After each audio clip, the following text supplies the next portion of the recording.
ડીસા શહેરમાં દીપક હોટલ ખાતે મોઢ મોદી સમાજના પદાધિકારીઓની બેઠક યોજાઈ હતી, જેમાં સમસ્ત ગુજરાત મોદી સમાજના પદાધિકારીઓ ઉપસ્થિત રહ્યા હતા।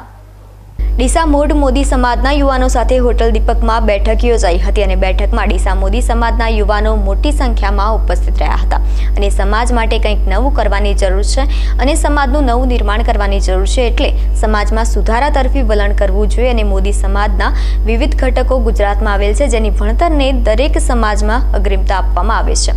ત્યારે ડીસા મોદી સમાજના નવયુવાનો શિક્ષણ ક્ષેત્રે આગળ વધે અને ભણતરમાં અગ્રસ્થાન ધરાવે તેવા પ્રયાસો હાથ ધરવા માટે ચર્ચા વિચારણા કરવામાં આવી હતી। જ્યારે આ બેઠકમાં સમાજના યુવાનોને માર્ગદર્શન તેમજ સરકારની યોજનાઓને પ્રાધાન્ય આપવા તેમજ સમસ્ત ગુજરાત મોદી સમાજની જ્યારે પણ જરૂરિયાત હોય ત્યારે મદદરૂપ થવાની પદાધિકારીઓ દ્વારા બાંહેધરી આપવામાં આવી હતી। આજની મીટિંગમાં સમસ્ત ગુજરાત મોદી સમાજના પદાધિકારીઓ ઉપસ્થિત રહ્યા હતા। ડીસા મોદી સમાજ યુવક મિત્ર મંડળના મિત્રો પણ મોટી સંખ્યામાં હાજર રહ્યા હતા।